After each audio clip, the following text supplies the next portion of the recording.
नमस्कार दोस्तों, स्वागत है आप सभी का हमारे यूट्यूब चैनल मास्टर में। तो दोस्तों आज के वीडियो में देखने वाले स्टैंडर्ड 9 का 1.3 यानी कि थर्ड वाला chapter hope is think with feathers इसका और मिंग अप चिट चैट। तो चलिए गाइस इसको शुरुआत करते हैं।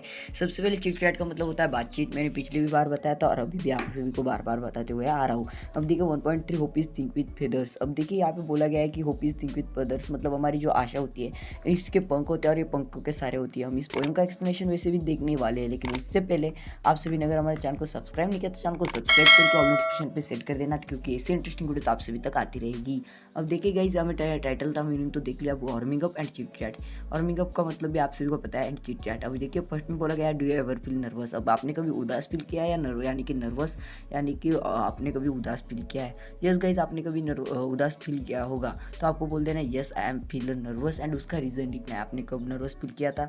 सो गाइस आप कब करते हो, अगर आपके मम्मी पापा या तो माँ बाप कहीं पर गाँव में चले गए, कहीं गाँव मामा के गाँव पे वो अकेले चले गए, आपको अकेले छोड़ के, तो आप नर्वस फील करते हो। सेकंड में बोला गया do you ever feel really depressed. अब देखिए आपको कभी डिप्रेस यानी कि आप सभी को इसका मीनिंग होता है, डिप्रेस का मीनिंग होता है आप सभी को मैं बता देता हूँ। तो डिप्रेस का मीनिंग होता है गाइज उदास, यानी कि आप सभी को मैंने नर्वस का मतलब उदास बताया, तो डिप्रेस का मतलब यार मैं बार बार भूल जा रहा हूँ, मेरे आंखों के सामने वो वर्ड है यहाँ पे आप सभी ने। इसका मतलब होता है उदास, या तो यार गाइज क्या होता है। सो गाइज परेशान मीनिंग होता है, डिप्रेस का मीनिंग होता है परेशान। है आपने कभी परेशान यानी कि उदास या तो परेशान फील किया है, तो यहाँ पर आप सभी को क्या करना है, अगर किया हो तो यस लिख देना है, नहीं किया हो तो नो लिख देना। आगे का आंसर आप खुद लिख सकते हो। थर्ड में दिया गया है व्हाट मेक्स यू नर्वस और डिप्रेस। अब देखिए यहाँ पर दोनों भी वर्ड यूज़ किए गए, उदास और परेशान।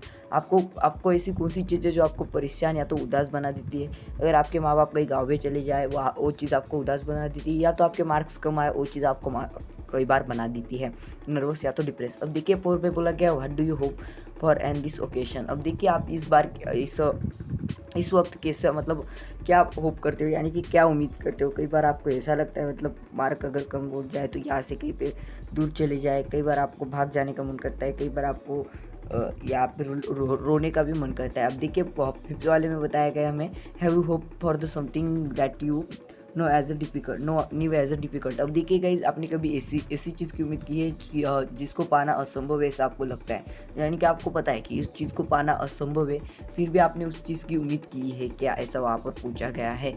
अब देखिए गाइज आगे आप सभी को बोला गया है what do you have to do fulfil your hopes. अब देखिए गाइज आपको उस उम्मीद को यानी कि जिसकी आपने होप की है वो यानी कि आप उससे नहीं पा सकते, फिर भी आपने उसकी उम्मीद की है, उस चीज़ को पूरा करने के लिए आपको क्या करना पड़ेगा। सो गाइज उसका एक ही रीज़न है कि आपको मेहनत करनी पड़ेगी। इसका एक ही आंसर बनेगा to hard work and struggle work. इस तरीके से अब देखिए the only ray of hope यहाँ पे बोला गया है, यानी कि आप सिर्फ यहाँ पर ओनली होप उम्मीदों के सहारे ये पूरा करना है। अब देखिए divide the class into 4 groups of 4 and 6 each group selected for itself and the difficult situation listen below.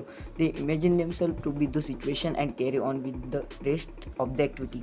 अब देखिए गाइस आप सभी को 4 से 6 लोगों का फ्रेंड्स का ग्रुप करना है, वहाँ पे आप सभी को कुछ एक्टिविटीज़ दी जाएगी, उसको आपको कंप्लीट करना है। यानी कि आप सभी को इमेजिन द स्टोरी कैसे होता है, आगे की स्टोरी करने के लिए होता है उस तरीके से। में बोला गया group of the passenger are the marooned on the island for the middle of occasion. अब देखिए गाइज यानी कि आप सभी को यहाँ पे बोला गया है, यानी कि पैसेंजर्स का जो जहाज़ है वो अकेले मतलब कहीं पर बीच पे ना गुम हो गया और वो बहुत दूर जा चुके हैं, तो वो क्या करेंगे, यानी कि आप वो क्या कर सकते हैं। उनको अगर खाने के लिए भी नहीं है, कुछ पीने के लिए भी नहीं है कुछ, कई यात्री तो दम भी तोड़ देंगे, तो कई यात्री जी भी पाएंगे अगर उन्होंने होप धरी तो। अब देखिए बी में बोला गया a group of the pilgrims traveling of the foot have the lost their way in thick जंगल।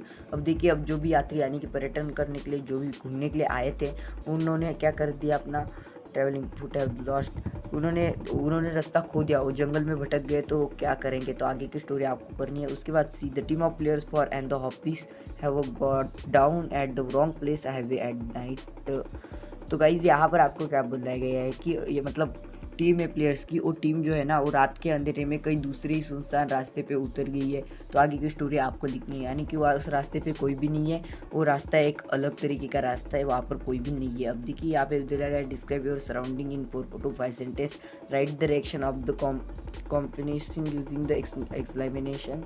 यहाँ पे बोला गया सेकंड में using the imagine right what is only ray of hope for you.